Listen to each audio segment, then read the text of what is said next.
Bien. ¿Se ve la pantalla? No. Ahí se ve. Bien. No sé hasta dónde me escucharon o si escucharon algo, empiezo de vuelta. Eh, la diapositiva anterior, me parece.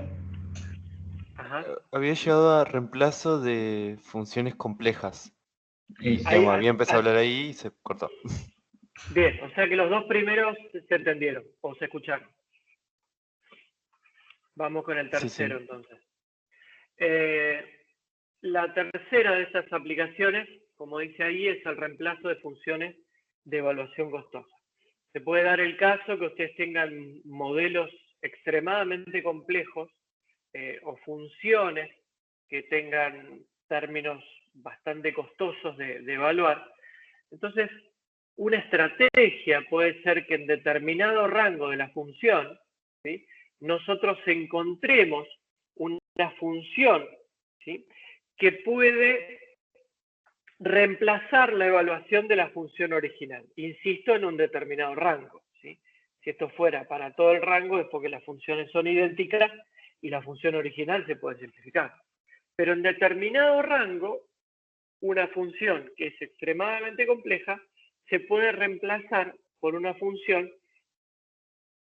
cuya evaluación sea mucho más accesible. Un ejemplo que quizá ustedes conocen es lo que se conoce como el criterio de los pequeños ángulos, ¿sí? Cuando ustedes tienen ángulos que son muy pequeños, digamos por debajo de 10, 7 grados,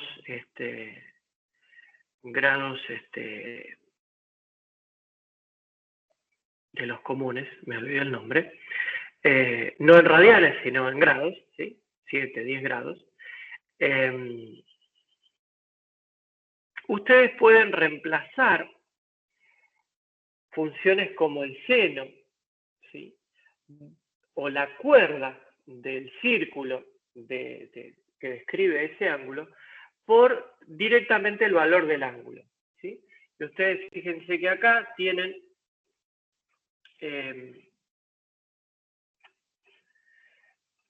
la función seno de t, ¿sí?, seno de t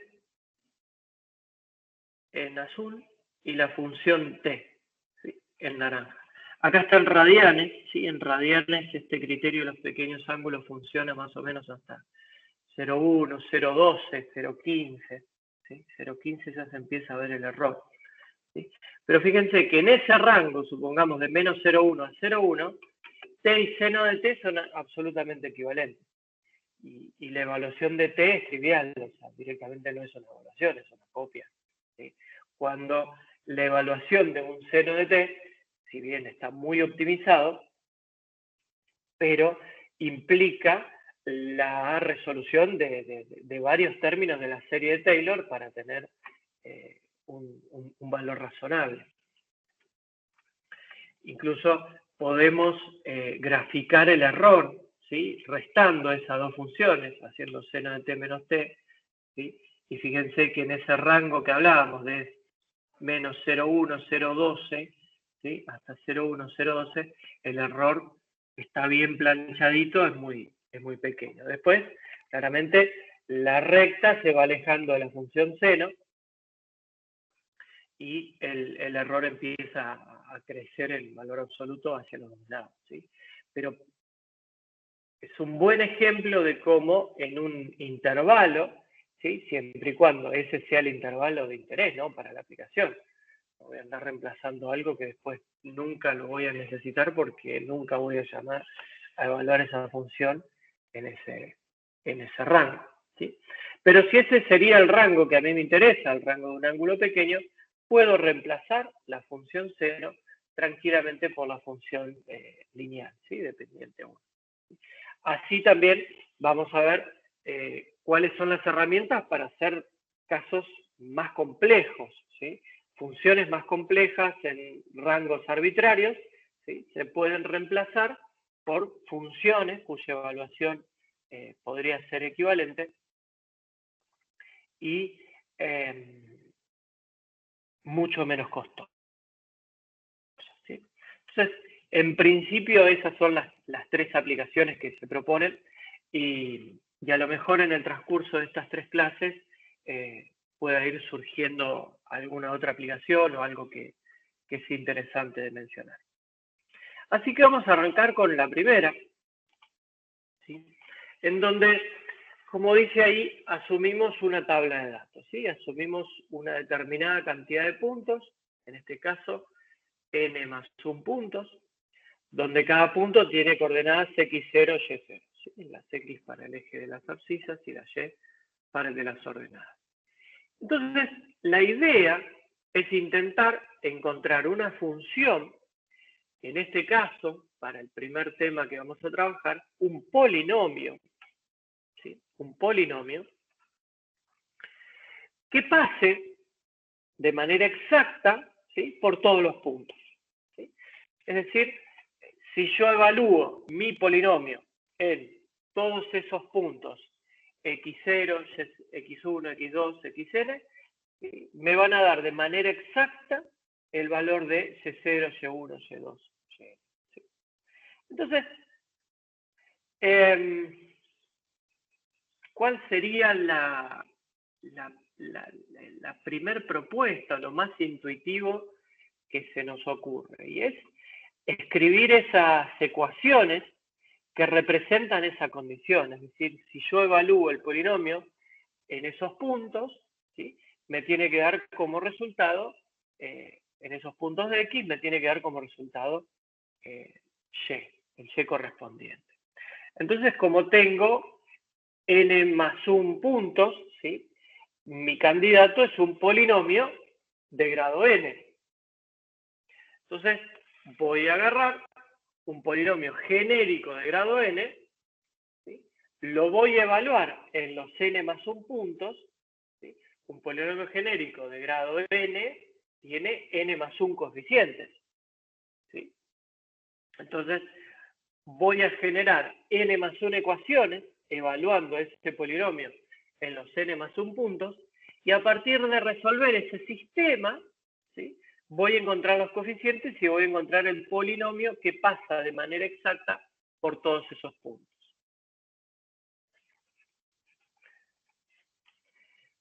Eso va a originar una matriz muy particular que se conoce como matriz de Van der Monde, y vamos a ver de qué se trata esa matriz y por qué se genera. Fíjense, si tengo un solo punto, tengo un polinomio de orden 0, ¿sí? Es decir, una recta horizontal constante, de manera que y es igual a y0. En este caso no tengo que determinar ningún coeficiente. Por desgracia, no todo es así de trivial, entonces ya cuando tengo dos puntos, x0, x1, y0, y1, lo que voy a necesitar para unir esos puntos es una recta. ¿Sí? Tengo dos puntos, voy a necesitar un polinomio lineal, ¿sí? Entonces necesito determinar dos coeficientes.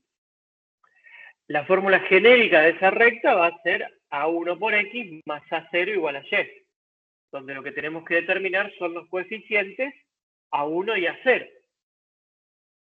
Para determinar esos dos coeficientes tenemos dos ecuaciones, y son las ecuaciones que representan el cumplimiento de la hipótesis, y es que el polinomio pase por esos puntos.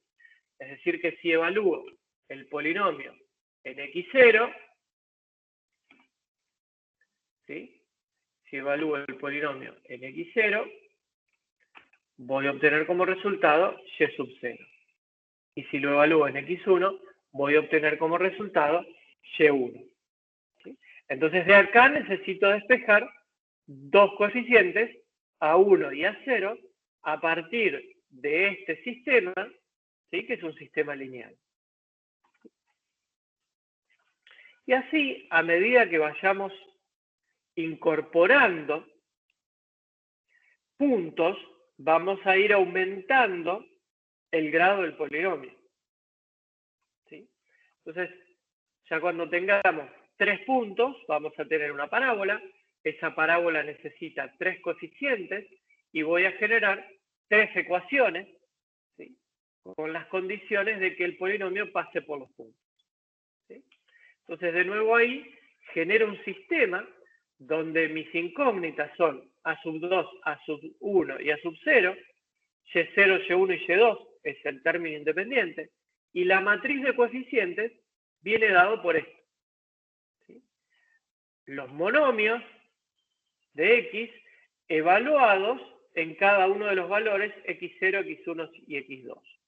¿Sí? Entonces tengo X0 cuadrado, X0 y 1, que es X0 a la 0, X1 cuadrado, X1 y 1, X2 cuadrado, X2 y 1.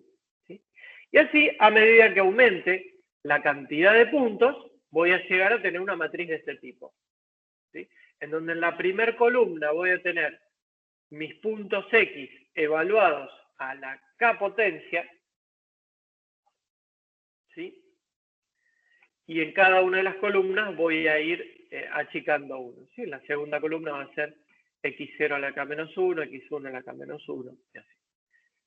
Hasta llegar a las últimas 3 columnas, que son las que ya vimos de dónde salir. Imagínense lo desbalanceado que queda este sistema. ¿Por qué? Porque a medida que agrego puntos, esta primera columna tiene una potencia cada vez más grande. Entonces, esta columna, que valen todos unos, tiene valores relativamente pequeños, tiene su contraparte en esta columna que tiene valores altísimos, ¿sí? Y excepto este que está acá, todos los otros valores de esta primera columna, ¿sí?, son valores que están fuera de la diagonal. Esa matriz que se forma se conoce como matriz de Van der Monde y está muy mal condicionada. Muy mal condicionada. Tiene una dispersión de los autovalores del orden de la potencia que ustedes elijan para el polinomio, ¿sí? Entonces, resolver ese sistema lineal es caro, es difícil, y depende del tamaño que pueda llegar a tener, a veces es imposible, ¿sí? Porque justamente es una matriz que está absolutamente desbalanceada, entonces los métodos iterativos no convergen y los métodos directos dan errores de redondeo que hacen que la solución que uno obtenga después no sirva para reconstruir el polinomio que uno necesita, ¿sí? Entonces, es una estrategia que a lo mejor pudo ser válida para entender qué es lo que queremos hacer, para entender qué es ese polinomio que queremos encontrar y cómo lo encontramos, y es decir, a través de encontrar esos coeficientes, ¿sí? Pero esta estrategia que hemos propuesto como intuitiva, numéricamente es casi impracticable, ¿sí? Entonces hay que ir por otras estrategias y vamos a ver 2 de esas estrategias en lo que nos queda de clase, ¿sí?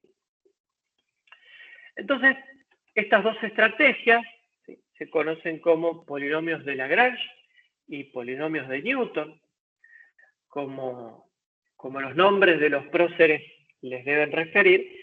Son estrategias que tienen cientos de años y, sin embargo, se siguen utilizando, ¿sí?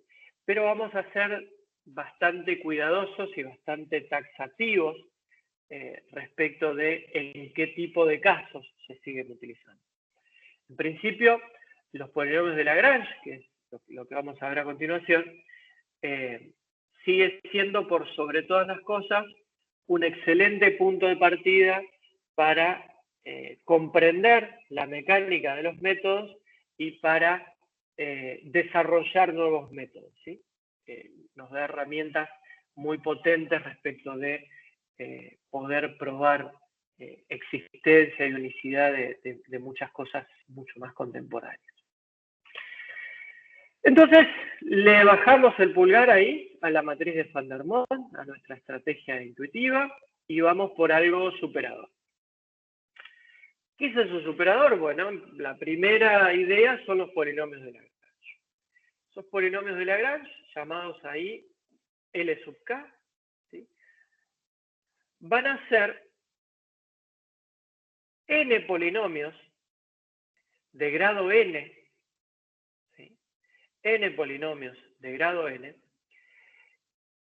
que van a valer 0, van a ser nulos para cualquier xj, excepto para 1.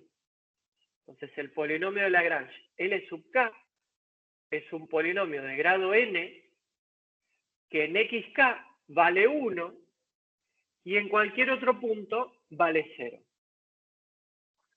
Entonces, cada uno de los polinomios de Lagrange me va a aportar en un solo punto y va a valer 1.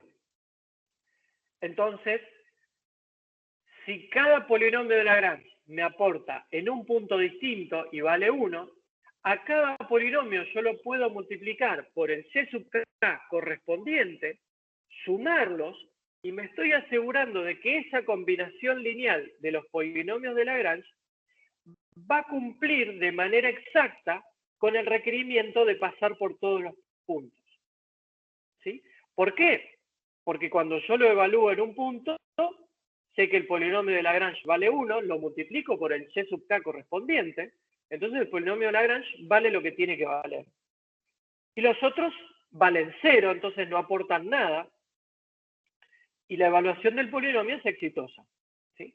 Yo evalúo L sub k en xk, me da 1, lo multiplico por y sub k, ¿sí? Entonces directamente tengo una combinación lineal de los L sub k polinomios, donde los escalares de esa combinación lineal son los y. ¿Sí? Suena bastante elegante. ¿Sí?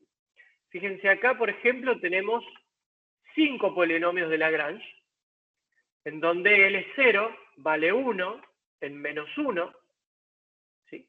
Y después vale 0 en 0,5, en menos 0,5, 0, 0,5 y 1. ¿Sí? L0 es nulo, excepto en menos 1. L1 es 1 en menos 1 medio, ¿sí? En menos 1 medio acá, donde los otros valen 0, L1 vale 1.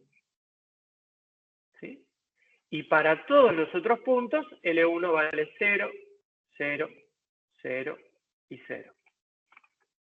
¿Sí? Entonces, cuando yo arme mi combinación lineal de L0 más L1 más L2 más L3 más L4, ¿sí? A cada uno de esos L0, L1, L2, L3, L4 lo voy a multiplicar por el y correspondiente. Voy a hacer y0 por L0 más y1 por L1 más y2 por L2 más y3 por L3 más y4 por L4. Y de esa manera voy a cumplir con el requerimiento de la evaluación del polinomio.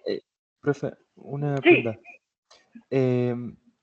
Digamos, lo que estamos viendo ahí son, en este caso, 4 L's y supongo que, digamos, solo tienen un valor donde son uno, digamos, cada una de ellas.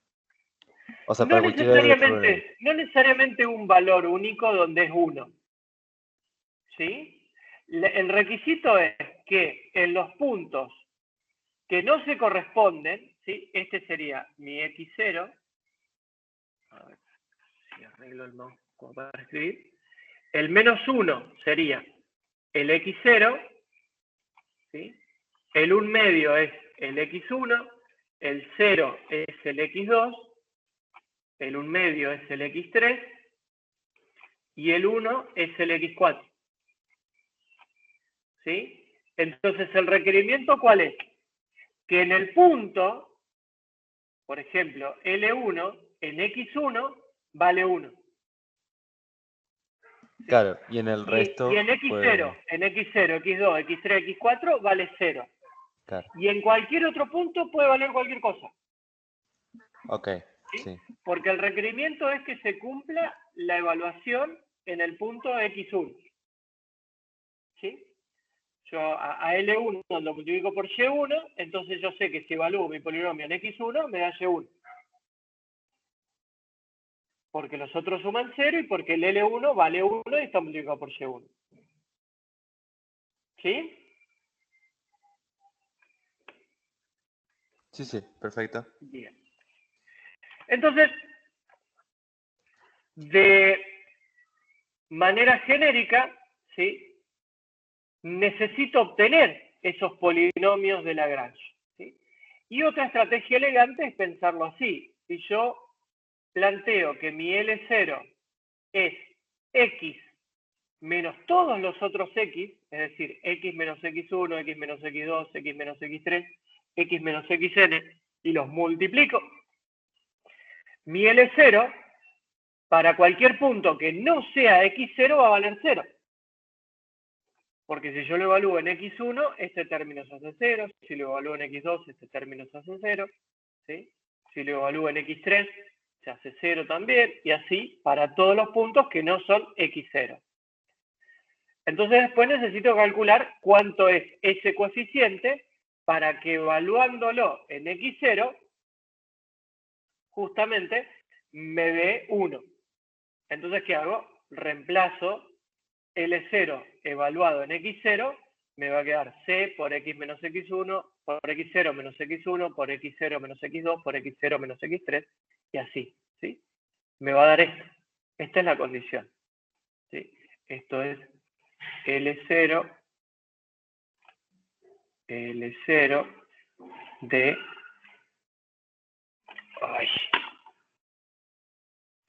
X0. ¿Sí? Entonces, L0 de X0 tiene que valer 1, ¿sí? Por eso estoy imponiendo la condición, y L0 de X0 evaluado en esta propuesta que yo hice es C por esta productoria de los X0 menos XJ, con J yendo de 1 hasta N. Entonces acá puedo despejar C. ¿Sí? Directamente es 1 sobre este producto. ¿Sí? Entonces C termina siendo, ¿sí? Como esto es una productoria, la inversa, la recíproca de la productoria es la recíproca de cada factor. ¿Sí? Entonces, tengo el valor de C, que básicamente es todo esto dividiendo, donde el X está reemplazado por X0. De manera que el polinomio de Lagrange para X0 me queda escrito de esta manera. Una productoria de estos cocientes, X menos XJ sobre X0 menos XJ. ¿De qué orden es este polinomio? De orden N, ¿sí? Porque tengo estos monomios X menos XJ multiplicados N veces. ¿Sí? Entonces, tenía N puntos, perdón, tenía N más 1 puntos, voy a tener N más 1 polinomios de grado N. ¿Sí? Y el denominador va a ser lo que me va a dar esta constante C, que es la que necesitaba calcular, ¿sí? Y se calcula como todas estas restas de los X0 menos los XJ. Un golazo. La verdad que no tengo que resolver ningún sistema y directamente puedo escribir cada uno de los polinomios de Lagrange, ¿sí? Para armar el polinomio que estoy buscando, ¿sí? Como esta combinación lineal de los YJ por LJ, donde cada uno de esos LJ los voy a calcular de esta manera. La productoria de 0 hasta N, con excepción de J igual a K, ¿sí?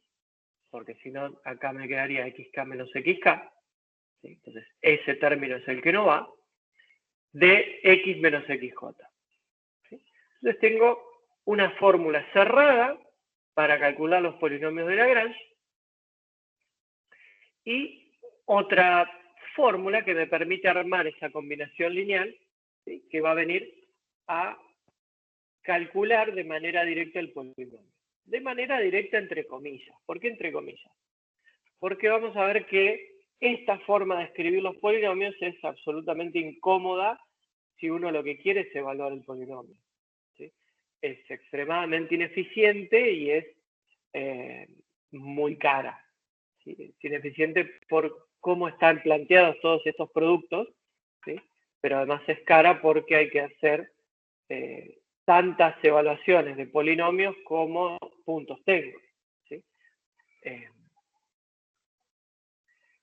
Vamos con un ejemplo, a ver si esto ayuda un poco a entender la mecánica de los polinomios de Lagrange. Tengo 3 puntos, 1, 0, 4, 1,5, 6, 1,8. Si tengo 3 puntos, ¿sí? El polinomio que va a pasar de manera exacta por esos 3 puntos es una parábola. Una parábola tiene 3 coeficientes. ¿Sí? Entonces, vamos a armar 3 polinomios de Lagrange, ¿sí? Y vamos a calcular los coeficientes, ¿sí? O vamos a ensamblar ese polinomio de Lagrange que nos va a quedar automáticamente armado con los coeficientes adentro según esta fórmula que vimos acá arriba. ¿Sí? Entonces, mi polinomio va a ser esta combinación lineal, como les dije, de los YJ por LJ. Tengo la ventaja de que el Y0 vale 0, ¿sí? Entonces, directamente voy a calcular solo 2 polinomios de Lagrange, ¿sí? Entonces, esto va a ser Y1, que es 1,5, por L1, más Y2, que es 1,8 por L2. L1 lo voy a calcular según la fórmula que propuse, va a ser la sumatoria de los X menos los XJ, con excepción de el X2, el X1. ¿Sí? Entonces voy a tener X menos X0, ¿sí? Que es el 1, y X menos X2, que es el 6. ¿Sí? Y abajo, las constantes van a ser los XK, es decir, 4, ¿sí? 4 menos 1 y 4 menos 6. Entonces, si yo al L1 lo evalúo en 1, esto me da 0. Si lo evalúo en 6, esto me da 0. Y si lo evalúo en 4, me queda 4 menos 1, 3, 4 menos 6, menos 2, entonces me queda menos 6 arriba, menos 6 dividido 4 menos 1, 3, 4 menos 6, menos 2. ¿Sí? Entonces me queda menos 6 sobre menos 6, eso me da 1. ¿Sí?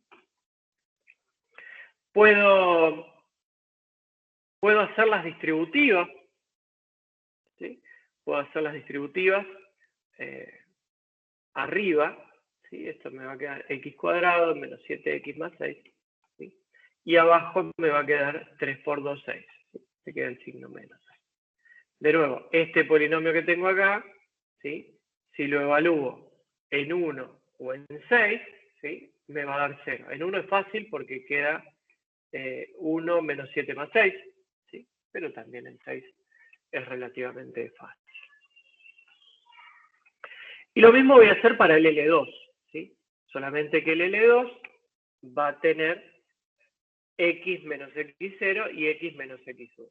¿Sí? Y abajo voy a tener x2 menos x0 y x2 menos x1. ¿Sí? Obtengo este polinomio, que es el x2, haciendo la distributiva del numerador. ¿Sí? De nuevo, si lo evalúan acá en 1, es fácil, es 1 menos 5 más 4. Y en 4 debería pasar algo parecido. ¿Sí? Es 16 menos 20 más 4 les da 0. Entonces, tenemos nuestro polinomio P de X. ¿Sí? 1,5 por L1, es decir, 1,5 por menos un sexto x cuadrado menos 7x más 6, más Y2, que era 1,8, por un décimo por x cuadrado menos 5x más 4. De nuevo, hago las distributivas con los factores que me quedaron, menos 1,5 sobre 6 y 1,8 sobre 10, y después agrupo los que tienen potencias de x similares y obtengo la expresión, llamémosle clásica, del polinomio que estaba buscando. Y este polinomio debería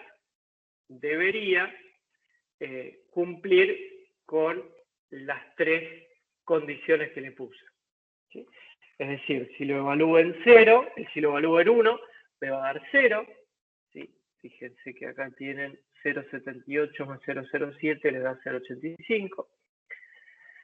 Y lo mismo debería pasar en 4 y en 6. ¿Sí? De hecho, acá está hecha esa evaluación y el polinomio P de X que estoy proponiendo, ¿sí? Efectivamente cumple con la condición que le impuso la tabla.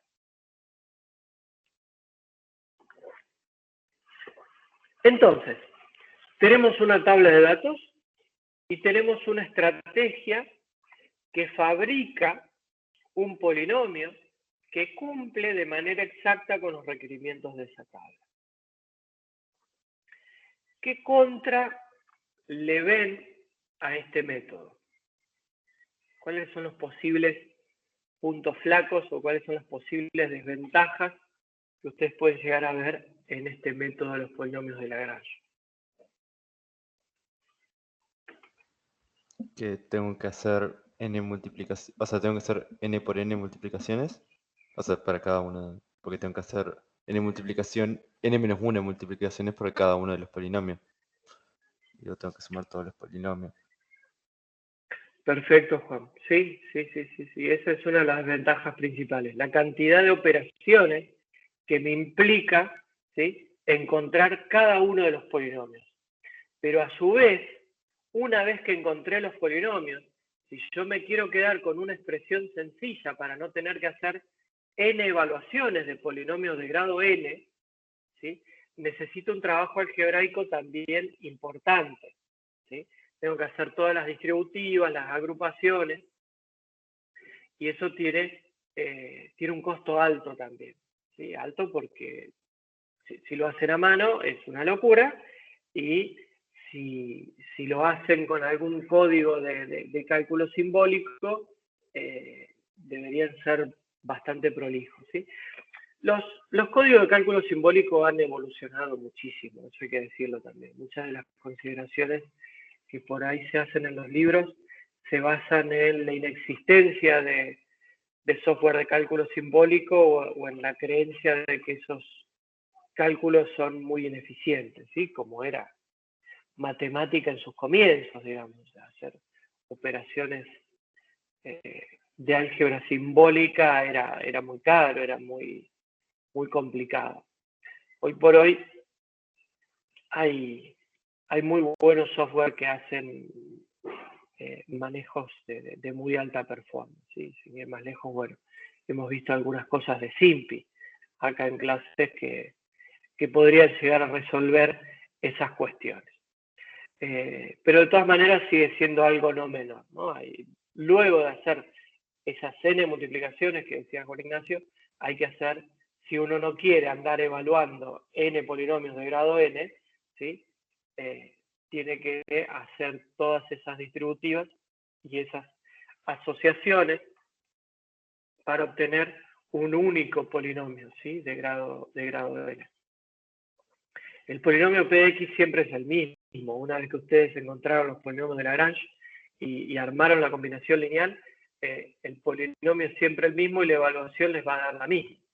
El tema es el costo que va a tener cada evaluación si ustedes necesitan llamar ese polinomio muchas veces. Entonces, una vez que lo tienen ensamblado, necesitan hacer todas esas distributivas para poder reducirlo a una expresión simple como esta, ¿sí? Digo que la expresión que teníamos antes en un principio es esta que está acá, ¿sí? Esto implica dos evaluaciones de dos polinomios de grado 2, ¿sí? Llevarlo a esta expresión es mucho más conveniente. Imagínense cuando ustedes tienen grados de 3, 4, 5, 10. ¿Sí? El costo de pasar de acá a acá es alto, pero es necesario, ¿sí? Y por otro lado, algo que no es tan intuitivo porque ustedes no sé cuánta historia tengan de trabajar con datos experimentales, pero muchas veces esas colecciones de datos experimentales suelen ser dinámicas, ¿sí? Dinámicas en más de un sentido para esa palabra. Imagínense que ustedes tienen un aparato que está midiendo de manera continua, ¿sí? Y ustedes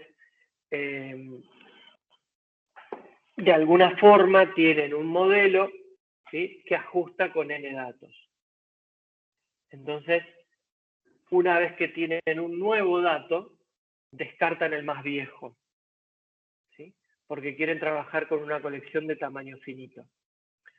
Entonces, en esta estrategia de Lagrange, cuando ustedes agregan un punto, sacan un punto o cambian un punto, hay que hacer todo de vuelta, ¿sí? Porque cada uno de estos puntos, X, está metido en cada una de estas cuentas.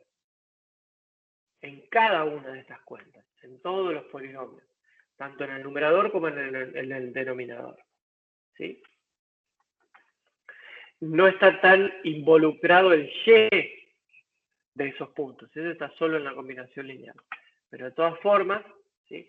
Cambiar un punto de la tabla, ¿sí? Implica rehacer absolutamente todos los cálculos, ¿sí? Y esa es otra de las problemáticas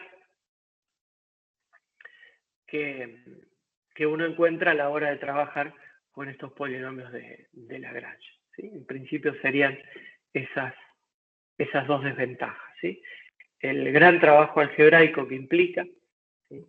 Y la necesidad de recalcular absolutamente todo cuando uno altera la tabla, ¿sí? Existen otros casos también de alteraciones de tablas, qué sé yo.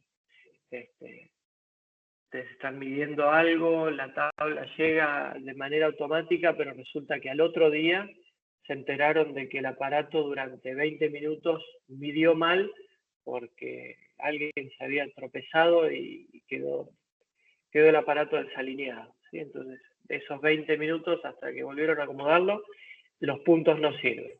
Entonces hay que descartar toda esa parte de la tabla, ¿sí? En ese caso, los polinomios de Lagrange implicarían rehacer absolutamente todos los cálculos, ¿sí? Ya no hace falta que sean muchos puntos, con que haya uno nuevo, hay que hacer todo de vuelta.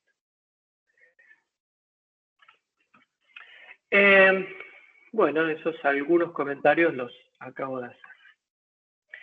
Vamos a ir ahora con la segunda estrategia. La segunda estrategia se conoce como polinomios de Newton.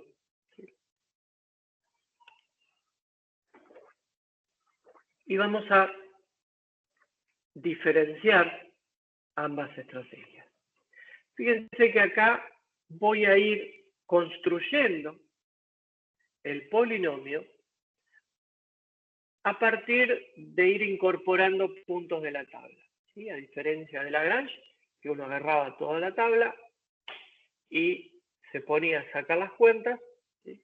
Acá Newton me da la posibilidad de ir incorporando puntos, ¿sí? De ir incorporando información e ir paulatinamente incorporando la complejidad del polinomio que quiero calcular. Con otra ventaja extra que es la forma anidada de los polinomios, ¿sí? Que es de alguna forma la estrategia más eficiente a la hora de evaluar polinomios, ¿sí?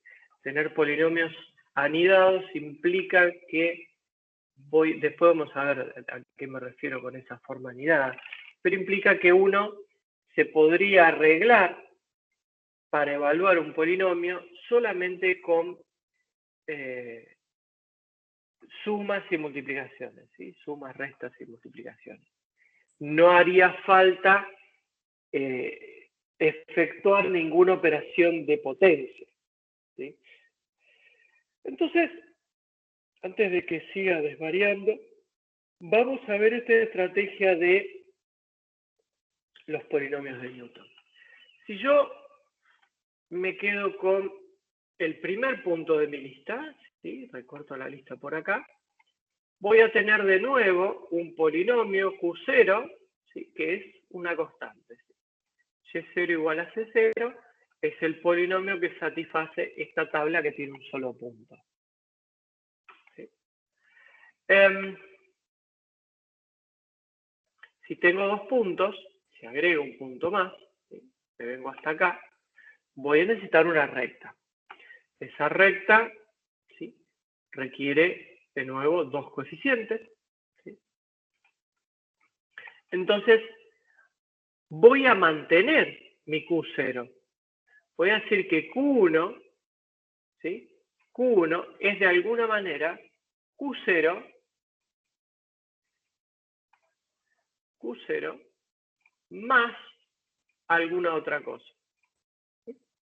Esa otra cosa, ¿de qué está compuesta? De una constante, que no sé cuánto vale, ¿sí? Y un monomio de tipo x menos x0. ¿Por qué x menos x0? Para que no me afecte la condición que ya tengo. Para que cuando yo lo evalúe en x0, ¿sí? Me siga dando c0 o y0. ¿Sí? Entonces, a través de agregar este monomio, estoy incrementando el orden del polinomio, estoy manteniendo la condición que ya me cumplía el Q0, ¿sí?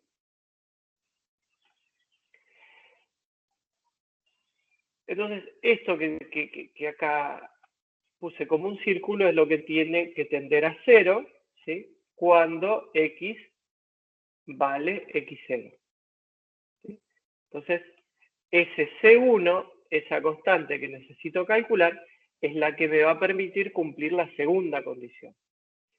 Para cumplir la segunda condición, fíjense que la primera se cumple solo porque puse este monomio acá, que cuando yo reemplazo x0 se anula. Entonces, la primera condición se da naturalmente. Y la segunda condición la planteo y de acá tengo que despejar el coeficiente que me falta, que es el C1. ¿Sí? Entonces, si despejo C1, me queda Y1 menos Y0. ¿Sí? Acuérdense que este C0 es igual a Y0. Dividido X1 menos X0. Entonces, acá tengo mi polinomio Q1 de X. ¿Cómo voy a formar el Q2? De manera similar. Va a ser el Q0, ¿sí? Más el Q1, ¿sí? Más un algo, ¿sí? Más un algo que ahora va a ser un polinomio de orden 2. ¿Por qué de orden 2? Porque tengo que tener un monomio que me garantice la condición de x0 y otro monomio que me garantice la condición de x1. Es decir, que el Q2 va a ser el Q1, esto que está acá, más un C2, ¿sí? Por x menos x0 por x menos x1.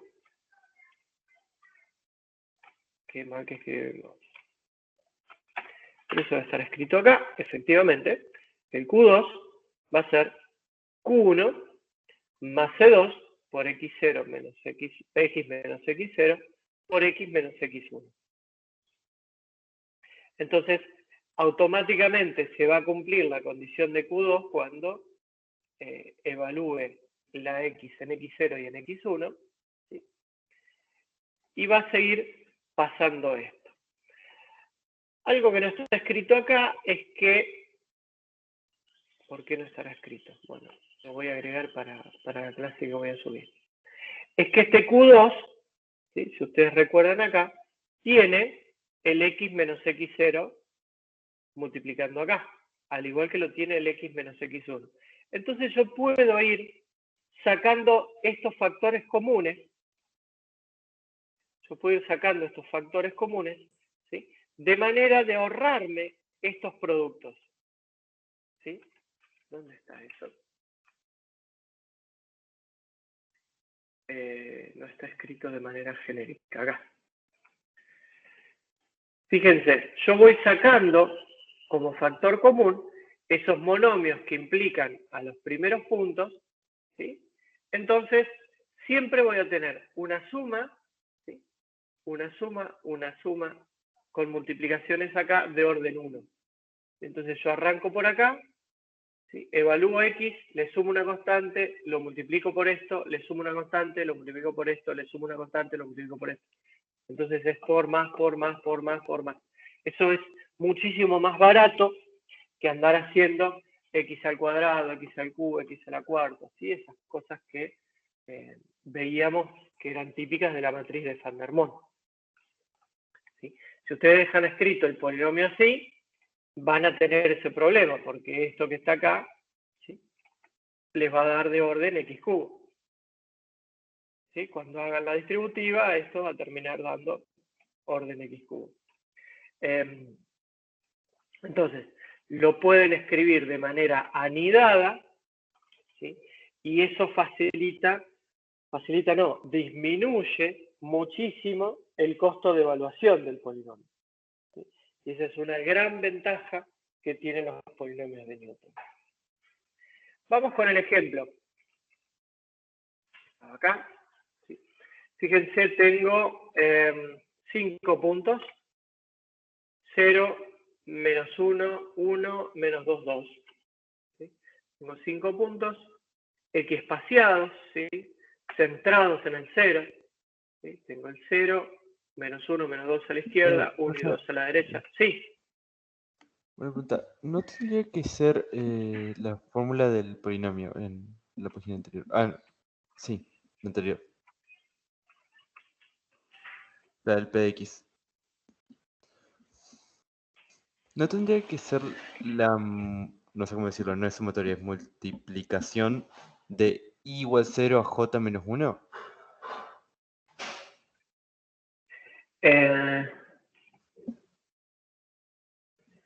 C1 es x menos x0. Ajá. La productoria va hasta j menos 1. ¿Sí?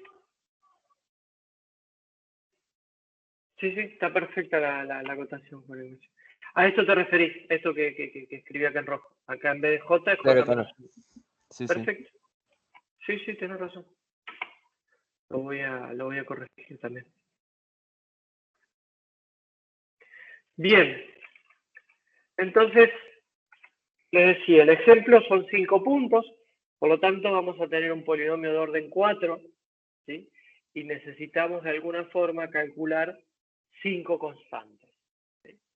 Entonces, vamos a arrancar con la misma dinámica que habíamos mostrado recién.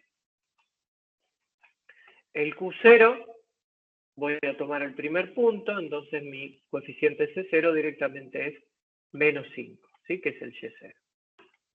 El Q1 va a ser un coeficiente C1, ¿sí? Por X menos 0, con X0 es 0. Ese C1 lo calculo, ¿sí? Evaluando el Q1, ¿sí? Eso me va a quedar en menos 3, ¿sí? Si yo evalúo Q1 en 1, tiene que valer menos 3, entonces C1 me va a quedar menos 3 más 5, esto es 2, de manera que el Q1 es menos 5 más 2x. Agrego el Q2, ¿sí? Q2 va a ser el Q1 que ya tenemos, más C2 por esos dos, por el producto de esos dos monomios. ¿Sí? X0 es 0, entonces me va a quedar C2 por X menos 1. Evalúo Q2 en el punto correspondiente, que es menos 1. Esto me da entonces menos 15. Despejo de ahí el C2. ¿Sí? Me queda menos 15 más 5 más 2 dividido menos 1 por menos 2, 2 positivo. ¿Sí? Me da menos 4. Entonces ahí tengo cómo escribir mi Q2. ¿Sí? 5 más 2 por X menos 4 por X más 1. Fíjense que acá el primer monomio es X menos 0, es este X que está acá, que lo puedo sacar como factor común. Entonces saco el X como factor común y me queda 2 menos 4, ¿sí? Por X menos 1. ¿Sí? Acá el siguiente factor común es el X menos 1. ¿Sí? Pero por una cuestión de orden queda primero el 4 y después el X menos 1. También se puede reescribir de la forma clásica, me queda menos 5 más 6x menos 4x cuadrado. ¿Sí? Para hacer esto hay que hacer todas las distributivas, ya sea acá o acá. ¿Sí? No es la idea. Si uno ya tiene el polinomio de esta forma, ¿sí? ya está en buenas condiciones para poder evaluarlo, ¿sí? Esta es la manera más óptima. Todavía tenemos que calcular Q3 y Q4. Para calcular Q3, ¿sí? Copiamos lo que teníamos, es decir, el Q2, ¿sí? Esto está, hasta acá es Q2, y le agrego C3 por los tres monomios, X, X menos 1, X más 1, ¿sí? Estos tres primeros puntos que tenía acá. Hago la evaluación y calculo el C3 correspondiente. Cuentita, cuentita, cuentita, C3 da 8. ¿Sí? Reescribo el Q3 con el C3 reemplazado, obtengo esto que está acá, ¿sí? Y de nuevo hago la factorización anidada, ¿sí? Ahora, como les dije, saco el factor común X menos 1, ¿sí? Este 4 podría ir tranquilamente acá adentro. No sé por qué lo factoricé así, pero tampoco cambia tanto. Saco el X más 1 como factor común, entonces esto me va a quedar un 1, ¿sí? De lo que tenía acá afuera, ¿sí? Más 8 por X más 1, que es el factor que acabo de agregar. Y por último, el Q4, ¿sí? Ya tengo el Q3, entonces le voy a agregar acá, ¿sí? Los términos que corresponden al Q4, ¿sí? Que son estos 4 que están acá. X menos 0, que es el primer punto, X menos 1, X más 1, X menos 2. Reemplazo por menos 2 y calculo el C4, que me da 3. Y finalmente tengo la expresión para el Q4, ¿sí? Que acá no me entró en la pantalla, pero lo único que faltó es el 2 de la punta. Lo puedo factorizar de manera anidada, ¿sí? Fíjense, acá tenía el factor común del Q2, acá aparece el factor común del Q3, ¿sí? Y acá ya termina el polinomio con el último factor. Entonces, si ustedes hacen todo este distributivo, obtienen un polinomio de orden 4. ¿Sí? Así de forma anidada, van sumando, multiplicando, y termina siendo relativamente más barato que cualquier otra estrategia. Entonces, es raro, sé que ustedes no están acostumbrados, pero tener escrito un polinomio de esta manera, ¿sí? Es solución al problema. ¿Por qué soluciona el problema? Porque me permite hacer la evaluación del polinomio, que es en definitiva lo que yo necesito, ¿sí? ¿Para qué?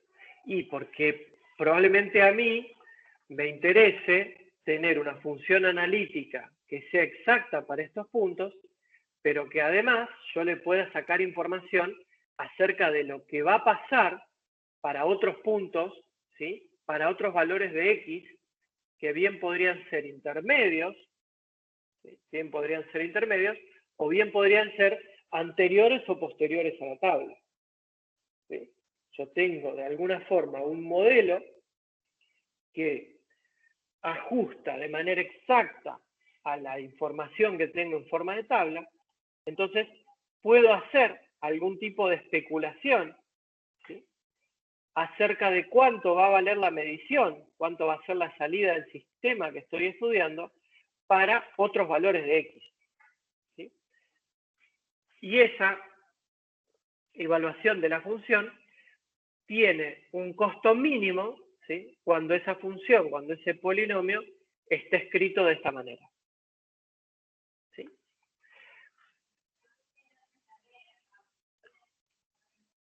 Existe un algoritmo, en realidad existen dos algoritmos. Si ustedes hacen regla de Ruffini y van dividiendo el polinomio grande por cada uno de estos monomios, van a ir obteniendo los coeficientes. Y existe otro algoritmo basado en la misma lógica de Ruffini, tampoco inventa nada raro, que es el algoritmo de Horner, que lo que hace es transformar un polinomio en su versión anidada, ¿sí? Uno lo único que termina almacenando son los coeficientes y los X de la tabla, ¿sí? Y ese algoritmo directamente ya nos permite la evaluación anidada del polinomio. Bien.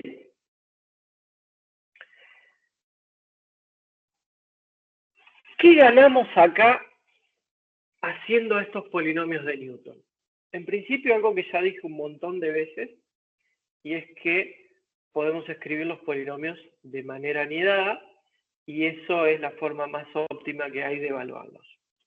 Punto a favor para Newton.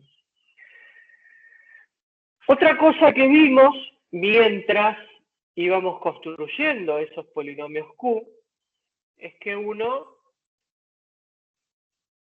tiene una construcción dinámica del polinomio.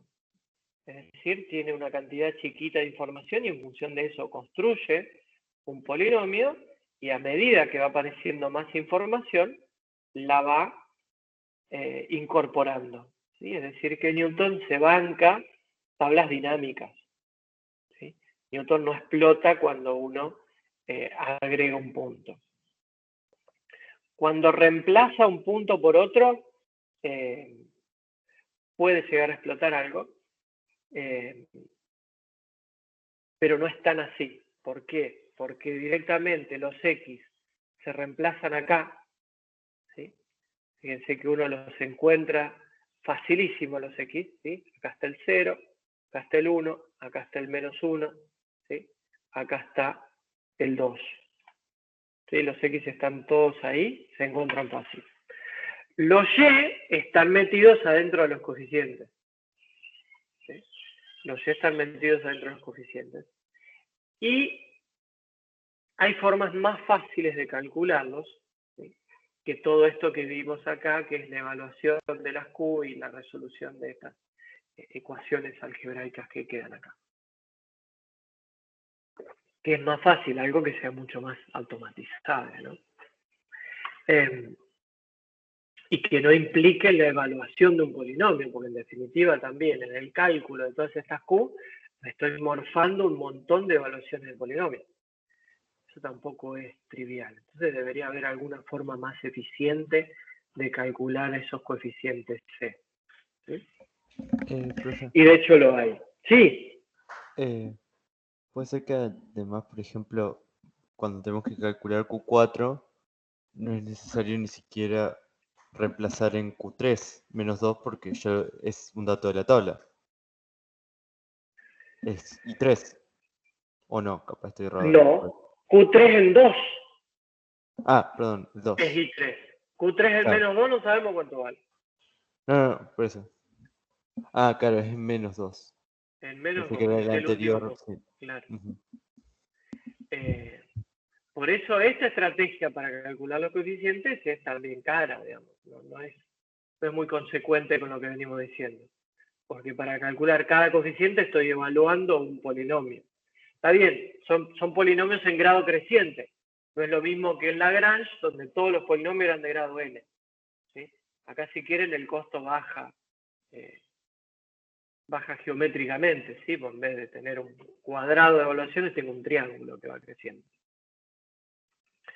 Pero no viene al caso con el espíritu de todo esto, que es tener los polinomios así, escritos de forma anidada para poder evaluarlos, etcétera, etcétera.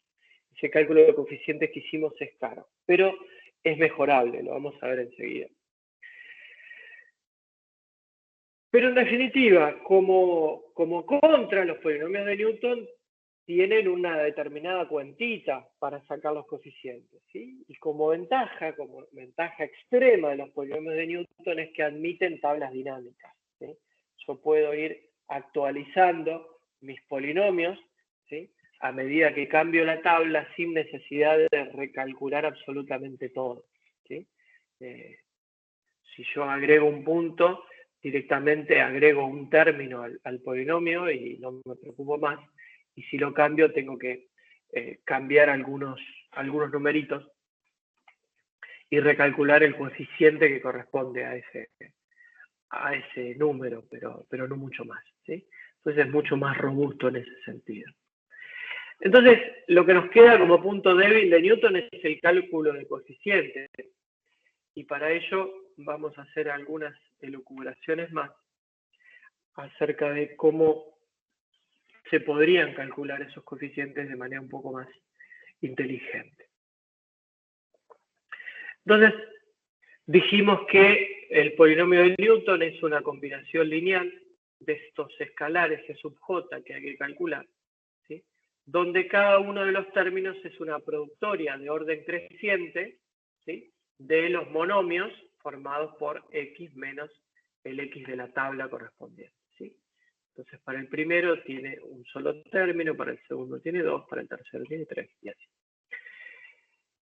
Como este término se repite en todos, lo puedo sacar de factor común. Después, este término se repite en todo lo que sigue, lo saco de factor común. Este término se repite en todo lo que sigue, lo saco de factor común. Y así voy anidando el polinomio y lo voy teniendo en una forma muy barata de ser evaluado.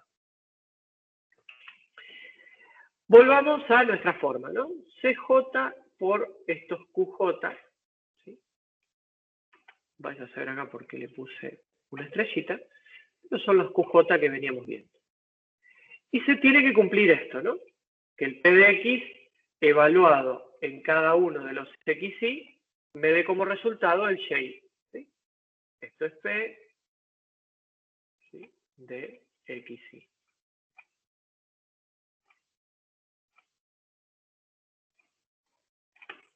¿Sí? Entonces el polinomio evaluado en cada uno de los puntos de entrada de la tabla me da la Y correspondiente a cada uno de esos puntos. Hasta ahí no hay ciencia.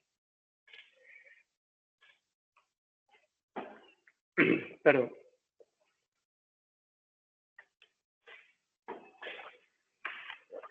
Entonces acá puedo intentar algún sistema de ecuaciones parecido al de la matriz de Van der Monde, pero que no va a ser idéntico. ¿Por qué no va a ser idéntico?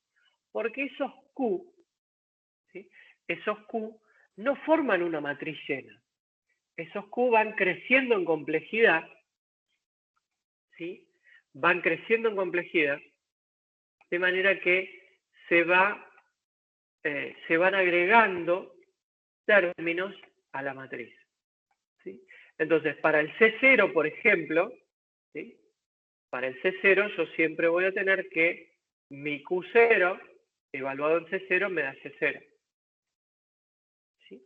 Pero también el Q1, como el Q1 tiene adentro al Q0, me cumple la misma condición. Ocurre lo mismo con el Q1.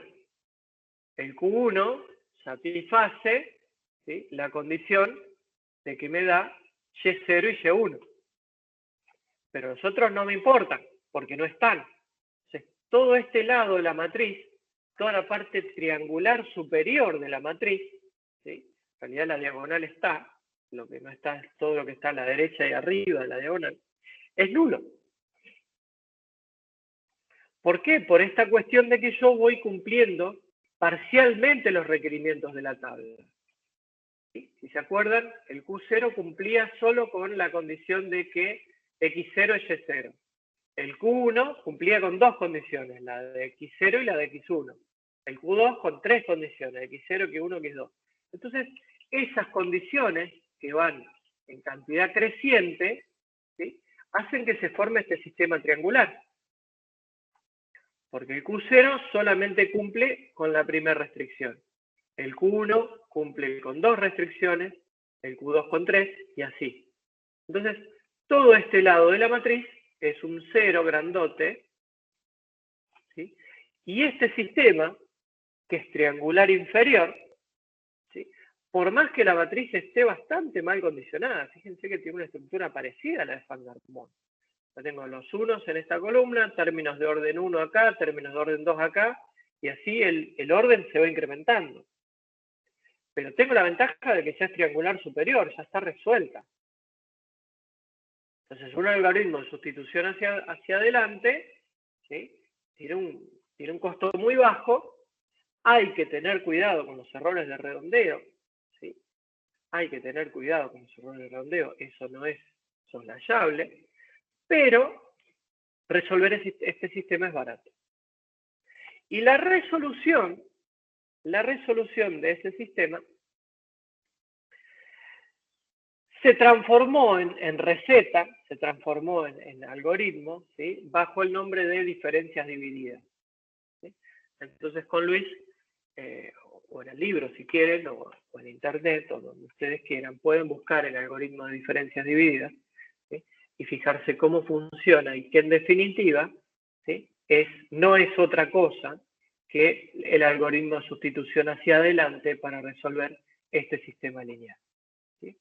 Insisto, es un sistema lineal que ya se resuelve por sustitución hacia adelante, es decir, que el costo computacional es muy, pero muy bajito, pero estas diferencias, que después van a aparecer dividiendo, si ustedes se acuerdan, aparecían dividiendo cuando uno hacía las cuentas. Bueno, acá no se ve porque ya está el 24. Pero, por ejemplo,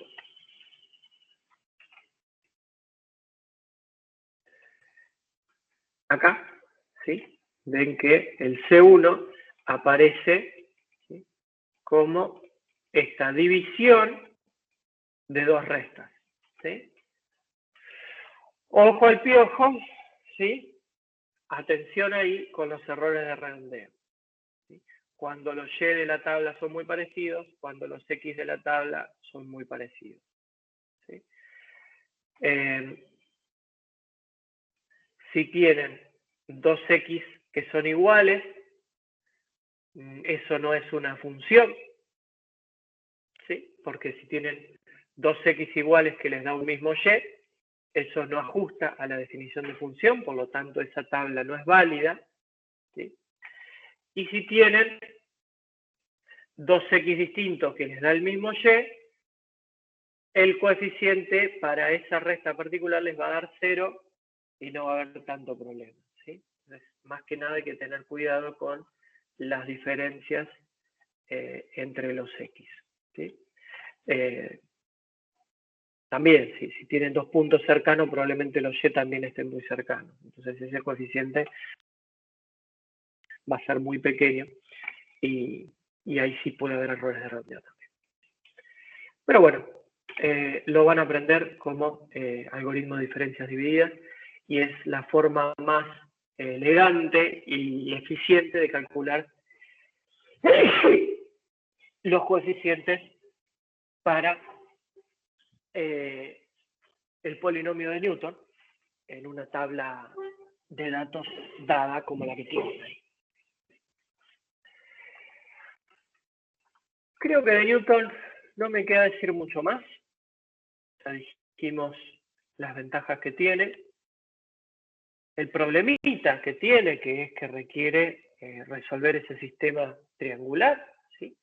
Mediante el algoritmo de diferencias divididas. Lagrange no había que resolver nada, era solo el problema de hacer las distributivas y la cantidad de evaluaciones que necesitaban hacer si no aplicaban la reducción del polinomio.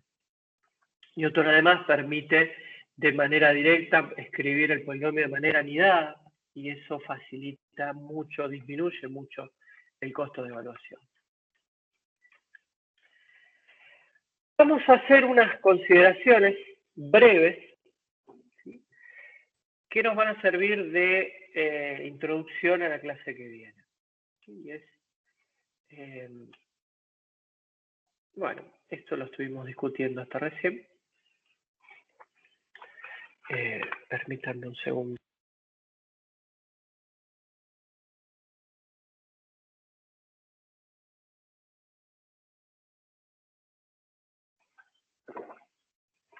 Ahora sí. Entonces, les decía, vamos a hacer un par de experimentitos con este ejemplo que acabamos de resolver en Newton para entender un poco cuál es la lógica que siguen estos polinomios que estamos usando para aproximar las funciones. ¿De dónde viene esto de usar polinomios? Bueno, son la función matemática empleada casi por reflejo de mucha gente, ¿sí? Pero ustedes deberían sentirse libres y deberían ser lo suficientemente creativos para el día de mañana, si se encuentran con que las propuestas polinomiales que ustedes están acercando a sus tablas de datos no funcionan o funcionan mal, ¿sí? Deberían tener creatividad suficiente como para intentar explorar otro tipo de funciones, ¿sí? Funciones exponenciales, funciones trigonométricas, funciones logarítmicas, combinaciones de esas funciones, ¿sí? O los que su creatividad les permita. La idea de los interpoladores sigue siendo más o menos la misma, ¿sí? Pero van a cambiar las estrategias cuando ustedes elijan funciones diferentes de polinomios, ¿sí?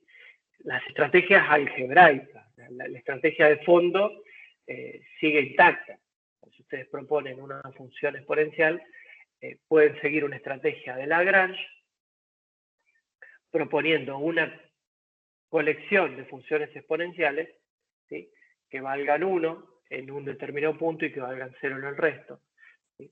O pueden seguir una estrategia de Newton, ¿sí? De ir incorporando aditivamente nuevas funciones.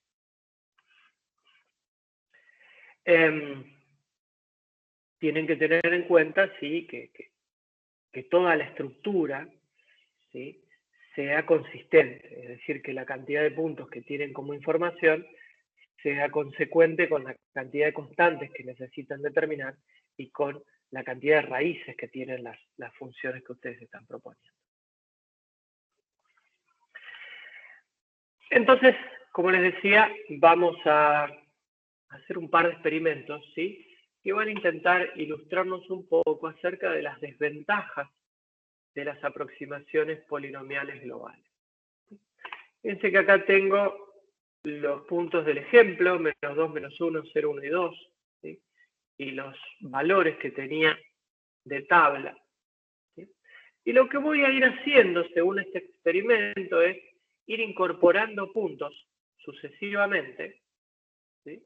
Y voy a ir aumentando el orden del polinomio, es decir, voy a calcular Q0, Q1, Q2, Q3 hasta Q4, ¿sí?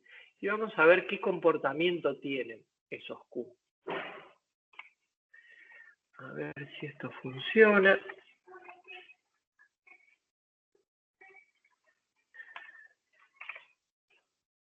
Acá está el experimento 1, acá están los puntos, ¿sí? Y acá voy a hacer un for desde 1 hasta 4, ¿sí? Voy a hacer Q1, Q2, Q3, Q4. Se entiende que el Q0 es trivial. Entonces, vamos a copiar esto.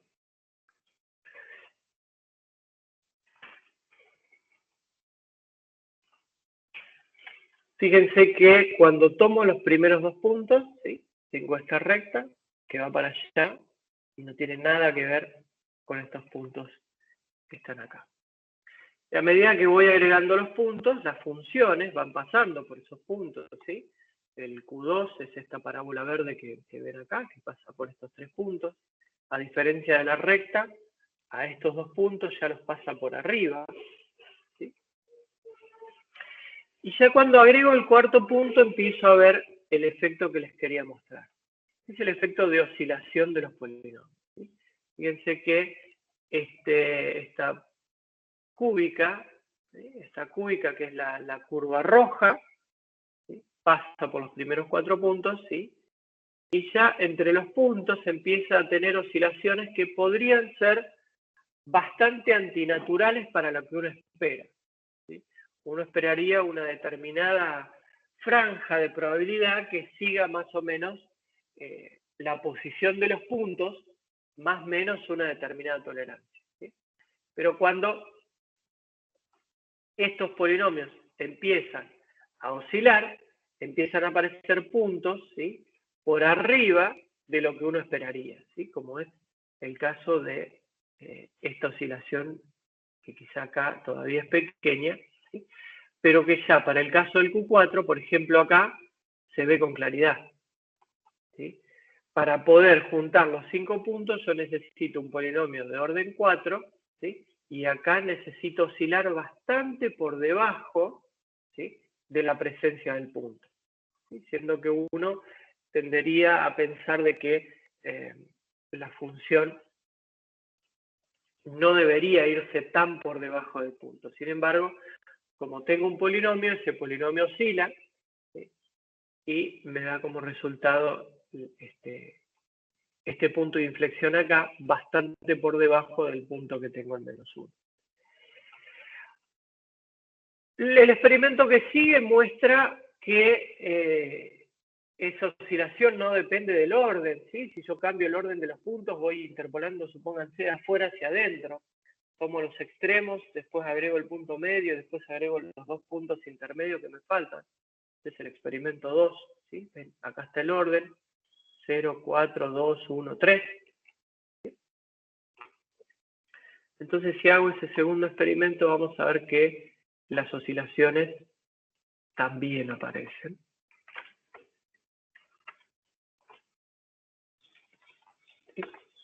Acá no sé por qué, por la escala del gráfico, pero se ve mejor, ¿sí?, la oscilación esta que les decía de la curva azul, ¿sí?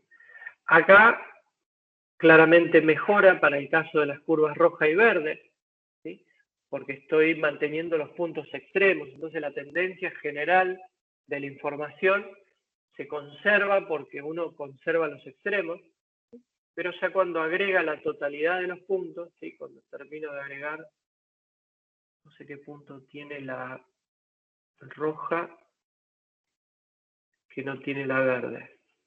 Acá, este. Cuando termino de agregar este punto, ¿sí?, aparece en la violeta esta oscilación que quizá la roja no mostraba, ¿sí? La roja es bastante elegante para resolver esos 4 puntos. Pero cuando le meto este punto acá abajo, ¿sí?, ¡pum!, empieza a oscilar. Y hay casos extremos para ilustrar eso. Por ejemplo, una conocida función, que es la función de Runge. Y es este último ejemplo que está acá. Está como ejemplo 3. Vamos a copiarlo. Fíjense, la función de Runge es simplemente 1 sobre 1 más x cuadrado, ¿sí? Es una función que es de tipo hiperbólica, ¿sí? Y si uno intenta aproximar esa función, ¿sí?, a través de un polinomio de orden creciente, ¿sí?, pero acá no es de orden creciente, directamente le voy a decir que es un polinomio de orden 5. ¿Sí? Vamos a ver qué es lo que obtenemos. Fíjense que viéndola de lejos en el rango donde definí estos puntos, ¿sí?, estos 1, 2, 3, 4, 5, 6, 7 puntos, ¿sí?, parecería que ajusta bien, ¿sí? Pero, si uno va a mirar qué es lo que hace realmente el polinomio ahí, se da cuenta de que en los puntos intermedios no tiene nada que ver con la hipérbola que quisimos construir. Si quieren acá, entre -1 y 1, se porta parecido, ¿sí?, pero ya después empieza a irse por abajo, por arriba, empieza a oscilar, y si uno ve la foto completa, claramente es un desastre, ¿sí? Uno podría argumentar de que le interesa solo en este rango, ¿sí? Entonces, bueno, que acá se vaya al demonio no importa tanto, pero vemos que también, incluso para este rango, ¿sí?, las oscilaciones empiezan a ser muy poco físicas, ¿sí? Este punto de inflexión me queda casi a la altura del punto anterior, ¿sí? Entonces, para una hipérbola uno no podría contemplar de que un punto que está más a la derecha valga más que un punto que está más a la izquierda, en el lado derecho, en la rama derecha de la hipérbola. Sí, Juan Ignacio. Profe, ¿y cuántos, bueno, supongo que lo vamos a ver más adelante, pero cuánto se considera aceptable? ¿Cuántas diferencias? Supongo que la respuesta depende de la aplicación, probablemente. Ya me conocés a esta altura del año, te felicito. Sí, por supuesto que depende de la aplicación, depende la tolerancia y la precisión que vos necesites. Pero para cuestiones como estas, por ejemplo, donde uno descansa en que cualquier punto a la derecha siempre va a ser menor que algún punto que esté a la izquierda, estas cosas son inaceptables. ¿Sí? Porque si esto responde a una ley física o una ley termodinámica, vos podrías tener, qué sé yo, flujos de temperatura, flujos de calor que van en contra del gradiente de temperatura, por ejemplo. ¿Sí? Y eso es inaceptable. Por supuesto que depende de la aplicación, por eso te digo. Pero en determinados casos, cosas como estas no se pueden aceptar porque violan leyes físicas, porque van en contra de cualquier cosa esperable para un modelo razonable. Ok. Bien. Bueno. ¿Alguna otra pregunta?